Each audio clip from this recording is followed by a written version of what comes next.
PXG has done it again with the launch of a new lineup of drivers, fairways, hybrids, and irons. The new Gen 5 golf clubs deliver significantly increased MOI, faster ball speeds, longer distances, and tighter dispersions, all coupled with the exceptional feel and sound golfers have come to expect from PXG. Schedule your custom fitting or buy online at pxg.com. And we're back, Stripe Show podcast on a Wednesday. Froggy is he's on a cruise right now somewhere. I don't know where, but he's put his phone down and he's not responding to any of my texts or phone calls. So no Froggy Wednesday this week. You're stuck with me, but I'm telling you, this one's going to be really good because my man's joining me there from Riviera where it's freezing. The wind is blowing. And Riv is showing its teeth. A tournament called the Genesis Open. It's hosted by Tiger Woods. And one of the top coaches is joining me there, Josh Gregory. How you doing, bud? You cold? I'm doing good, bud. Thanks for having me. I'm glad to be in the locker room where it's a little bit warmer, so you'll probably see some noise hear some noise in the background. But we just vetoed a range session with one of my players, Adam Long, because it's blowing about 40 off the left. So we're going to move that to later today. Supposed to get a little bit better, but I feel sorry for the guys in the Pro-Am. It's 45 and blowing about 25 and north wind and not much fun. So what's the forecast look like? What are you guys looking at there in LA? I think it's going to get better. It's going to be a little bit warmer and less wind. So it's going to be an extreme test. I mean, it's definitely going to blow, which this course right now is playing firm. Fairways are firm, greens are firm. Rough is not that penal. I mean, you can get some dodgy lies, but for the most part, out of the rough is not going to be too detrimental. Very similar to last week in Phoenix when the rough wasn't a real big penalty. But the firmness of the greens, the wind, fairways are running out a lot, which I think is what everybody wants, and that's what makes this place so special. Yeah, it is a special place, right? I mean, this tournament, Riviera, I can just tell from my audience, there's this intrigue with this place. I mean, TPC Scottsdale is an underrated course. It's fun, but then you go to Riviera and it's like, okay, now we just went, to a whole nother level. And, this place is a place that Tiger hasn't been able to win on, and he's won everywhere virtually that he's went to. He's there. Have you put your eyes on him yet? Is he moving around? Like you feel like he's. I did see him briefly. I think he's moving about as well as anybody can move in this temperature. And I think he teed off at about 6:15 this morning. So I don't think anybody's moving real good at that time. But it's just awesome. I mean, the electricity, the energy with him being here. I mean, it's second to none. And it is a shock that he's never won here. I mean, I guess I don't really know what's ever held him back other than maybe it's a little quirky off the tee. It's not really there's some drivers, but there's not a whole lot of drivers out here, to be honest, and it's very much a placement kind of course. And but at the same time, he's probably the greatest iron player of all time, and this place really, really rewards hitting it to the center of the greens because there's so many slopes, and you can just get in some spots here where you just can't get it up and down from, no matter how good your short game is. So it's the ultimate test. It's grown on me every year. Honestly, the first year or two I was here, I was kind of like, what's the hype about it? Now every year I come back, I love it even more and realize that it's arguably top 2 or 3 golf course on tour. All right, so here's my notes. Let me tell me where I'm wrong or what you would add. So off the tee, historically, you look at the winners here. Neiman, Homa, Adam Scott a couple times, Holmes, Bubba's won 3 times, DJ. Some length, right? I mean, length's gonna do you well here, obviously. You're gonna miss some fairways, so you're gonna have to deal with that. But you just mentioned the rough isn't that long, so it's gonna be pretty playable. Approach. You're not gonna be able to hit it close out of the rough, but you're gonna be able to to get it on the greens. There's no chipping out here. So approach, historically, you're looking at a lot of shots from like 150 to 175, shots from 175 to 200. So it's not going to be a wedge fest. You're going to have some mid irons, right? That are going to play into this. To me, you can't fake it around the greens, right? You're going to have, there's some guys out there that are better short game players than others. We're going to look at some technique here in a second. And then putting, it's POA, right? I mean, you're going to have to deal with that. Tell my audience, Josh, the cliff notes of POA, the intrigue about it. Is there a particular type of putter that it favors? I mean, just your thoughts and experience with POA. Well, it putts similar to kind of a Bermuda. If you can think about putting into the grain on Bermuda, is the best way I could put it. Okay. I mean, you need a little bit of loft, you need a little bit of launch, because the ball, especially late in the day. Now, having said that, these are probably the best POA greens I've ever seen. These are absolutely perfect this week. So you almost wouldn't even really know your own POA. But at the same time, ask me that same question from 3 to 5 in the afternoon when they get quite beat up and spike marks everywhere, and it gets a little bit more difficult. But having said that, most style of putters that are going to be good on POA have a little bit of slightly hitting up on it, a little bit more high, a little bit more launch, because if you hit it into the ground too early here, it's just gonna dig, and so that's but this POA honestly is putting like pure bent right now. It will change. It will get tougher as the week goes on, but these are as good as I've ever seen. This isn't Torrey. Torrey Pines was excellent, but this is a Torrey Pines, which is historically known for probably the most POA of any places. So kind of similar to like a into the grain Bermuda style. Right, you just got to get the ball. You got to have a little bit of skid and then get the ball rolling. You know who putts POA really well? One of your boys. Look at this. Nope, that's not him. Hold on. We're going to come back to him. A little tease there. I did that on purpose. That's Will Zalatoris. Stay tuned. That's Taylor Moore. Taylor Moore. So your boy here, Taylor Moore, who you've been working with, he's had three top 15s in the last 3 weeks. You work on him with the putting and short game. Full swing as well. So we've worked swing? together. We worked together for about 4 years now. Okay. And, this kid's just gradually gotten better and is going to become a stud before long, and he's going to keep getting in contention more and more often, and he's going to break through at some point with some wins. But I mean, he's had a ton of top 25s in his career, 3 straight coming into the week. Driving the golf ball has gotten really better, which is allowing his iron play to do the work. And as you can see in this putting stroke, it's about as simple and about as pure as it gets, in my opinion. Probably the most improved putter that I've ever really coached from when we first started. Had a lot of hang back, had a lot of flip with his right hand. Couldn't control the face. Speed was poor. But if you look at this stroke now, it's kind of what I preach, which is very level with the shoulders, very neutral. If you look at his left shoulder through impact, there's not a lot of lift in it. And to me, that's what releases the putter face, and that's what keeps the putter exiting along the arc. When the left shoulder lifts, putter face stays open. You hit it off the bottom, and it's hard to control your pace at your start line. So this is pretty textbook right here for what I believe in. See, I love this too. I mean, everything you just said is just bringing a smile to my face, just like music to my ears. I love it. So you go back to Taylor Moore when you first started. Was he conventional grip? Was he left hand low? But he had a little back and forth. He was a little conventional, but he just had a lot of tilt at address. He looked, as I made a joke with him, I said it looked like he was hitting a driver. But he couldn't. He had a lot of right hand in his stroke, a lot of kind of flip. Couldn't control the face, and was just honestly not a great putter. Self-admittedly, excellent ball striker, elite. Probably one of the longest players in the world if you look at his frame. I mean, he's only 5'8" or 5'9", and probably weighs 165 pounds, and just absolutely pounds it. I think he led the field in driving at Pebble, and I think was top 5 last week in total driving. So really incredible driver. But yeah, the putting has been the most improved stat of him, and we just simply went kind of with a baseline setup to kind of feel like he's more stacked at address, more level. If you draw a straight line down his eyes, down the center of his chest, they should be kind of on the back of his putter head. And then we just try to constantly we made a little tweak after Pebble. He didn't feel great with his putting, and just kind of got back into some bad habits where he was tilting out of it, falling back through impact, which made his eyes fall back, which made his left shoulder go up, and just was hitting a lot of putts weak and off the heel. So, in my opinion, the more that left shoulder stays, left kind of tricep, bicep stays connected to your rib cage, that's what makes the putter exit along the arc. I think too many people try to do it with their hands, and that's not what releases the club face. Your shoulders release the club face. Strokes gain 68th right now in putting. Last year he was like 120th, somewhere in there. I mean, so he's made some very good strides. Everything you're saying, and this is what's great.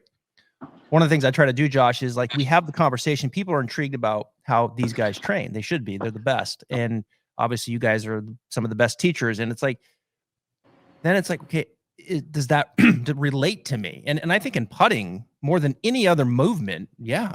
I mean, because we can all do this. I mean, this is something that everybody that plays golf can does. And I cannot tell you everything you just said to me in the lesson and in the teachings that you've been offering, Taylor, are the same types of lessons that I would give a 15 handicap in here that have a lot of the same issues. And left hand low will help you level out that left hand down. 1,000%.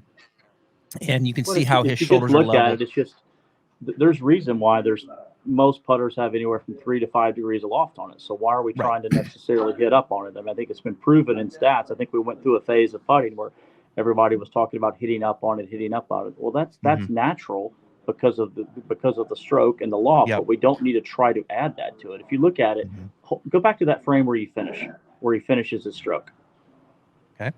So something Right that there. I want to always look at, if you were to draw a straight line on the face of his putter up that putter shaft, that should match up.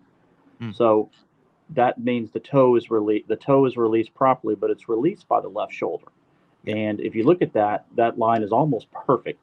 When anybody gets off and that left shoulder goes up too much, the putter face is going to be open to that in relation to that shaft. Does that make sense? The toe will hang back, which is going to cause a lot of blocks and a lot of heel strikes.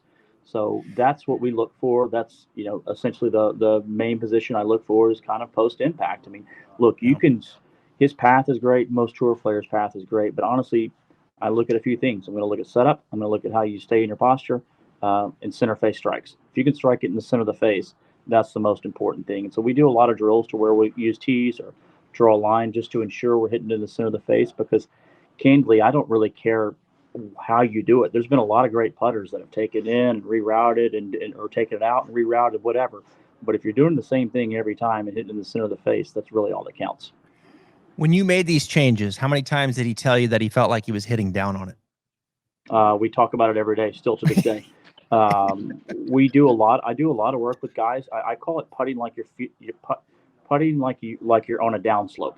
You feel like you're putting downhill, and where you're almost kind of stacked left centered, it's going to feel 60-40, although you're not going to be. You're going to be 50-50. And when you get guys to set up on a downslope, they're amazed at how level they look. Wow. And that's good. I love the feel of hitting down on it. I work on that with pretty much every, I hate being a method guy, but I don't, but there are some commonalities in what I believe in and what I see great putters do. I mean, you've always seen, Tiger Woods do the drill putting with his right hand, and it looks like he's releasing it with his right hand. But I can promise you under the gun, he's not really feeling his right hand release. It just happens.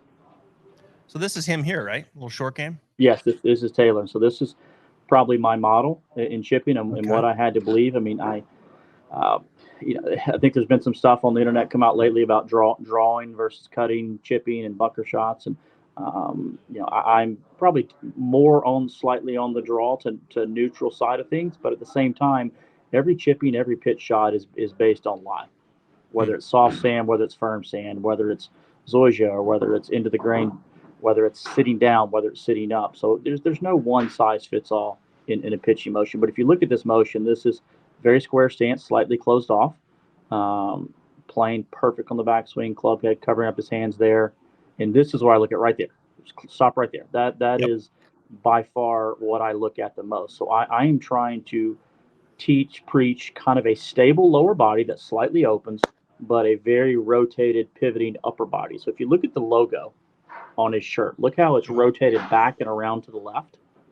And also look how that club shaft, the hands are going slightly inside the line, but the club face is still going out the target line. You see too many guys rake the club face left. And so if you notice also with his club face, look how it's slightly released. The toe is kind of matching the spine angle as well. So that is all done from the upper body from a proper pivot. That's not done with the hands. So guys that struggle, in my opinion, they tilt out of it, they don't have any rotation with their chest, and then they just lean the shaft and drag the handle low and left, and the club face at that position there is almost into their body. It's way too far left, face is too open, therefore it just kind of becomes a glancing blow and a deflection. So that drag left field can produce a lot of high shots, but it doesn't produce a lot of spin. So that toe is releasing along with the way his body is releasing. And that gets the ball in the face. It gets the ball in the face more, right? Friction. The ball stays on the face. When that face is too open and too dragged left, and the club face is more into his body there, it just becomes a deflection. It rides the face, and there's just no way you can control contact. Right. So most everything I teach in pitching is kind of low launch, high spin. I don't think you need, if you hit it in that bad of a spot where you need to hit it super high, these guys, I think we've talked about this before. Hitting it high and soft requires touch, imagination, guts, feel. This shot here requires sound technique. Yeah, that's well said. Yeah, that's really well said. I'll tell you one of the things too, Josh. I want to ask you here. When I look at that setup, right, and I had Parker on a couple weeks ago, McLaughlin. He's great. And we talked about the draw greenside bunker shot and just how these guys are, they're more square.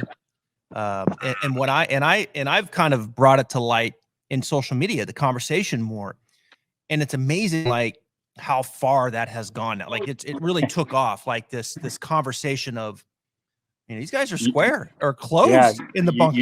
You started the trend. Like these feet, like I say, these feet are aiming right, and the shoulders are square. Like, and I look at this. Look at his left foot. His left foot is ahead of his right, and in theory, his feet are closed. Mm-hmm. His shoulders are square. And what I like about this, and this is exactly how I've been teaching this a lot more, is with that left foot a little ahead, you kind of get the sense of your shoulders can level out. Correct. Almost remember how Briney Baird used to putt, Josh? Oh yeah. So there is a lot of merit in the full swing and/or chipping, and candidly even putting, to dropping that right foot to get your shoulders to level out and almost kind of cover the golf ball through impact. I love it. So that's what we're working on here, is that it's going to be shallow and on plane, and maybe even slightly from the inside, but your chest is moving, which moves the low point forward, which covers it. So anytime you get your feet too far open and too far left, it's easy to tilt back out of it, side bend, bottom out too early, because you're trying to. It's just, this is a drill that we'll practice a lot, whether it's Will or Taylor or any of my guys with severe right foot back, and they'll kind of look at me and go, man, maybe I should just chip this way because I chip it so much better. Exactly. I've always thought that, and I've always thought, even in putting, like, I don't know why more guys just don't putt like that. Like, just, Billy Horschel does that now. He kind of drops his right foot back, and that's how he putts. So if you notice Zalatoris or even Taylor, we do a lot of drills where we drop our right foot back and hit some putts off of our right toe with the heels off the ground, which levels you out and keeps that chest, keeps you in posture, and keeps that left shoulder exiting on the arc, as opposed to exiting too far open and too far right on the arc. Okay, it's good stuff right there. All right, how's our boy Will doing? Okay, first off, how's he feel? Is he healthy? Yeah, we're ahead of the curve. We're ahead of the curve health wise. I think if you would have told us that he would have been able to play in Maui as well as he did, and his body to feel as good as he is, and to be able to give it a go, I think we're well ahead of schedule. Our whole goal all along was to get ready by Augusta. That's when we want to peak. We're trying to manage expectations, keep the expectations low. When he played in Maui, I simply had 3 goals. First goal was to finish 4 rounds healthy. 2 was to see where we are, get a little bit better, and 3 would be an absolute bonus, which is what he did, finishing 11th and playing quite nicely, and that just shows the caliber that he is. So I think he's ahead of the curve physically. He's ahead of the curve skill set wise. I think his one of the great things that's come about of this is we were really able to work a lot on wedging, a lot on chipping, a lot on putting, because that's all he could do for a while. So I think, his own self-admittedly, his ball striking is probably just a touch behind where he would like it.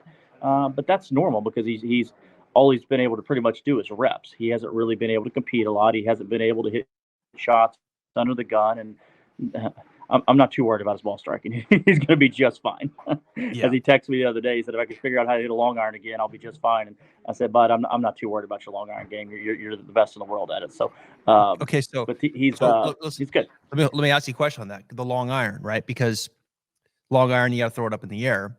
And so I had Dr. Greg Rose on there a couple weeks ago. Helped us out a lot. Oh, I mean, I could listen to Greg talk for literally all day. And I have before, went to some of his trainings and seminars. But we looked at some video, and he was just talking about the transition move and how the right side of the pelvis was higher in transition, and then and then the backup, and with the spine to the right. And of course, you can look at Will historically, and you could see the side bend to the right, and we all everyone can see that. Joachim Neiman does the same thing. So how did that come about, Josh, as kind of his performance coach?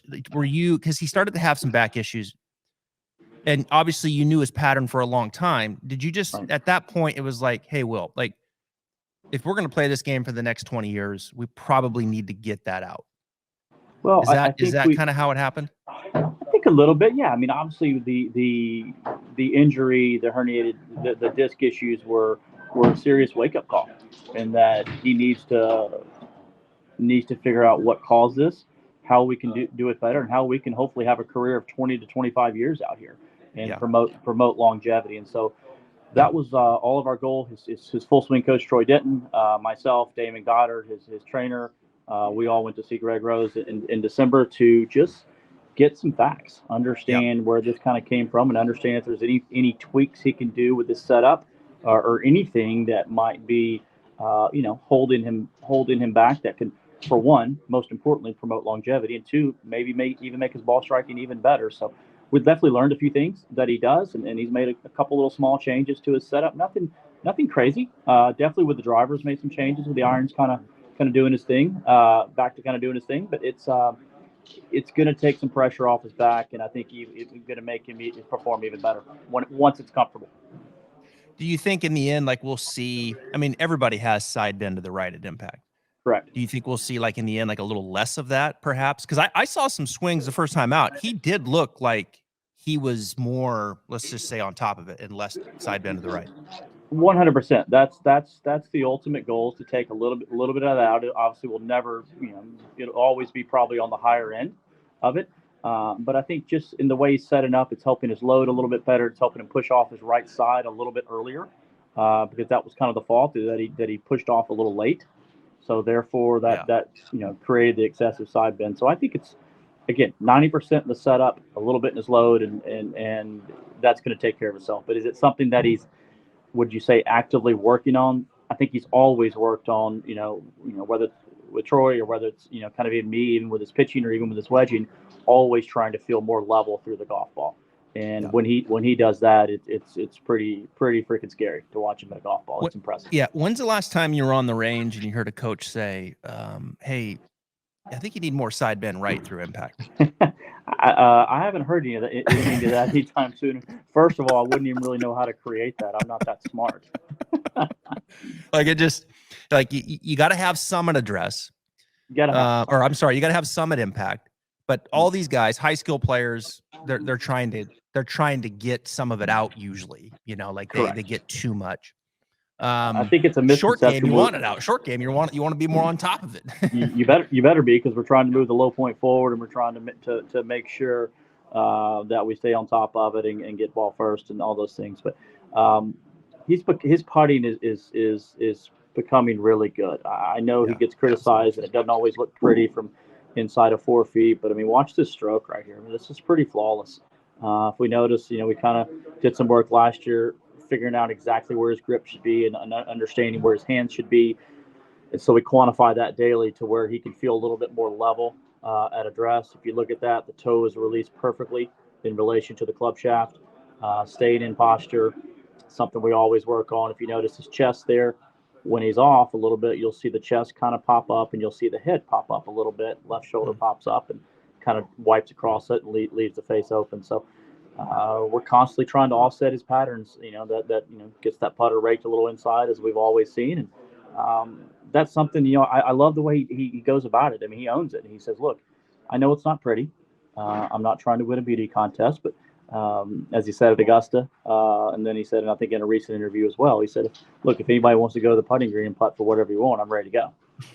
So his stats are very misleading. I think we've done this on the previous time I was on the show. I mean, he would have been about the 50th ranked putter on tour if they would have counted all the stats in the majors. And I think he's top 40 or so on tour right now. Granted, only played 3 events, but he's trending. Putting, his pace in his putting is as good as anybody on tour. He's one of the best lag putters on tour. Probably almost a little too cautious from kind of that 15 to 20 foot range, which he does hoop a lot of them.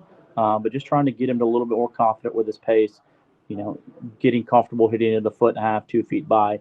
But he is, again, as he said, it may not always look pretty, but it finds a way to roll end over end, and it goes in the hole. So, in my opinion, if that's the biggest thing we've got to worry about, we're going to be just fine. So, looks like he's trying to draw it. Is very unjust. Looks like it does look a little. He looks like he's always kind of trying to draw it a little bit, A little bit, yeah. That's trying to just make sure. So again, we work on that left shoulder a lot. Notice how connected that his left arm is to his rib cage, and notice how if you were to look at that face on, you would see the logo, the FJ on the back of his shirt rotate around to the left, and that's again what releases the putter head, which makes it look like that kind of draw look to it. Look at this. Speaking of playing good golf, our this lives right up the road. I exchanged a couple DMs with him after his performance in California. There, we finished 4th at Farmers and 20th at Waste Management. Mm-hmm. Dude's on a roll right now, putting. I mean, like filling it up. He has the best stroke of probably anybody I coach mechanically, and I don't take any credit for that. That's all him. We've done a ton of work with his speed, a ton of work with his structure of his practice, and monitoring. He's very big into his setup. If you watch him in his full swing, he's very methodical. He's done some incredible work with Adam Schreiber over all these years. Pretty methodical in the way he goes about things. And so what I've added to this over the past 4 years is that the structure. How do we get better with this performance? And so doing all the speed drills, I'll call it the boring things.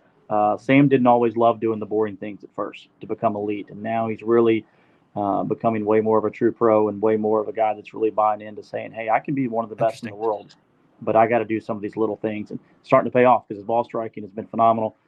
Putting is literally, this stroke is as pure as it gets. I've never really seen him on a day when the putting looks off. Occasionally he might get a little bit in his heels. Occasionally he might come out of posture a little bit. But like here, all we're really focused on, if you can see that towel under his arm, that's just to keep the connection. Again, in my opinion, the right shoulder controls the arc of the backstroke, and the left shoulder controls the arc of the through stroke. So that's keeping him connection. We constantly talk about flow. Occasionally he'll get a little too static over the golf ball and try to control too much of the outcome. So here, but Torrey, all we kept preaching was just look, give up control, take care of what you can over the ball. Let's be a little faster, a little more, in sync, not get static, and just let it go and not worry about the outcome. And putted beautifully. Could have had a couple go in that last day that might have changed things. And but that was big for him. Now he knows I can compete with some of the best in the world. And honestly, he's frustrated. He's pissed off a little bit. He felt like, hey, I could have, should have won that golf tournament and could have, should have finished top 5 last week. So that's cool to see when a player gets a little up, is not just content with having great finishes. Yeah. Arguably his best back-to-back weeks, as far as considering the fields too. Farmers 100%. Was nice field. Obviously Waste Management, terrific field. Plus 6.2 in putting last week at Waste Management. That's got to bring a smile to your face, Josh. All right. Very much. I know you're busy. Question about 2 guys. We're not going to look at video, but I know you're working with Sung JM. Yes. That dude seems like just an absolute gem of a guy. The golf swing, real quick. Soul. He's a great man. The golf swing, he kind of rotates it. He gets the face gets maybe a little toe hanging. It's not like closed like we see some of these guys. But then he does that really interesting thing where he kind of shuts it early in transition. Right? He flexes it early in transition. And then you can see the face like kick around, right? Yes. And the dude just puts on a stripe show. Literally, he is an absolute machine. When you take that to short game, which you're working with him on, like give my audience like 2 things that you're like, man, I got to get Sung Jae to kind of feel a little more of this or do a little more of this. Well, so it makes perfect sense. So in the golf swing, when you got a little bit of a toe hang, a little bit of a open face, and granted he does, flex it, shut it a little bit earlier, but that also leads to a little bit of backing out of it, a little bit of hang back anytime the face is a little bit open. Most guys with shut faces have a little bit more rotation, a little bit more, exit left, hold on to the face, etc. So I've helped him 3 or 4 times in the past, and then we decided over the past month or so to get after it and work. And it's kind of a daunting task, to be honest. When it's a flattering request when you're looking at one of the best players in the world, and you look at his stats and go, wow, there's really not a weakness. Even his chipping and putting is really good. It's not as good as his ball striking, but we're talking about one of the top probably 5 ball strikers on tour. So with his pitching, he just had a lot of kind of tilt at address. Right shoulder was too low. Therefore, kind of backed up out of it and bottomed out a little bit too early. Kind of bounced into a lot of shots, but has amazing hands, so he was always able to figure it out. So he was incredible at hitting high soft shots, but wasn't that great at just that little low medium spinner shot. So something that we worked on a lot last week was getting his chest more over it at impact, getting him to feel like he rotates the chest, covers it a little bit more, so that ball sticking on the face. And because on tour you really need that shot when you're 6 to 8 yards off the green. You got a little bit of a raised level. You've got 5 yards to work with. You need it to land 2 feet on the green, 1 bounce and grab. And you don't necessarily need a ton of height with that, but you need spin. And so that's where he's probably is only, I would say, weakness. Also a little bit on kind of running shots, long shots. He's a guy that likes to fly the ball to the hole.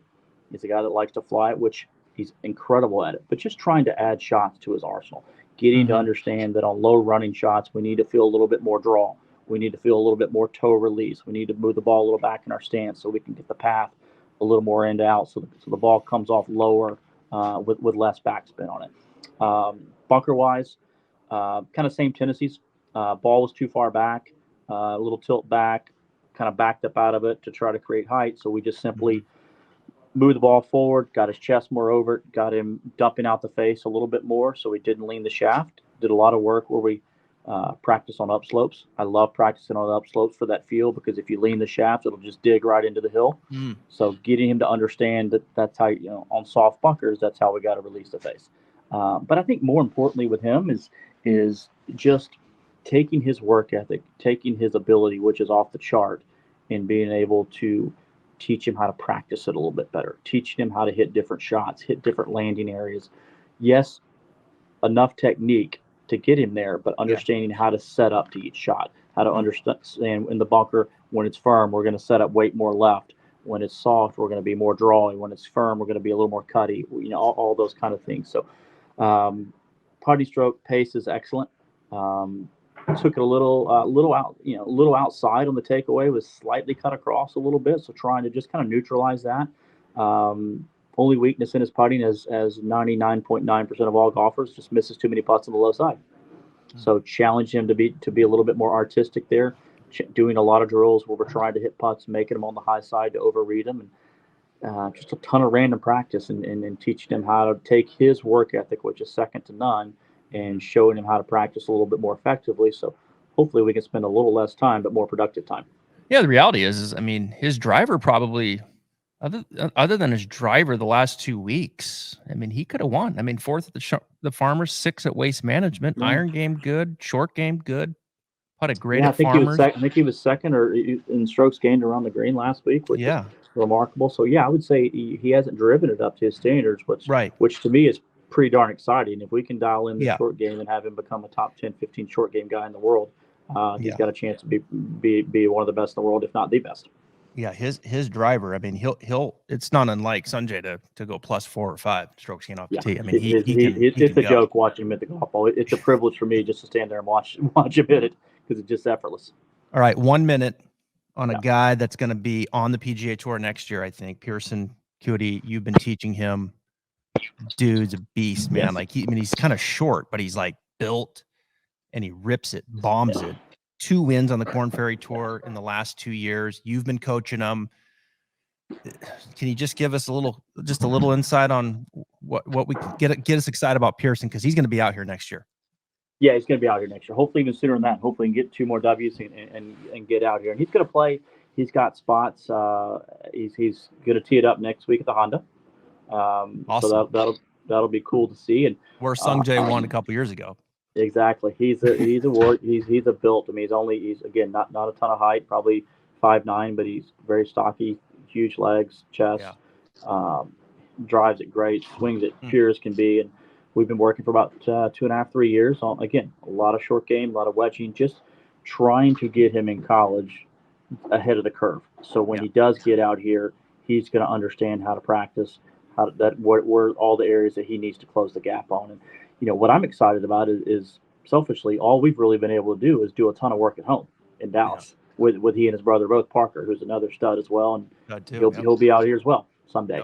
But I'm excited to be able to really coach him and to be able to really get out here on the road, teach him more and more shots, understand the different grasses we deal with each week, the different texture of the bunkers, what he needs to do there, because most of our work is a little technical. It's practice, but it's back home, and I can't wait to be able to spend more time with him on the road and see how good this kid can become. Because I mean, look at the guy was injured, comes back, misses the first 2 cuts, and then goes out and wins. So he's not afraid. He's not afraid of the moment. He's gonna be a stud for many years to come.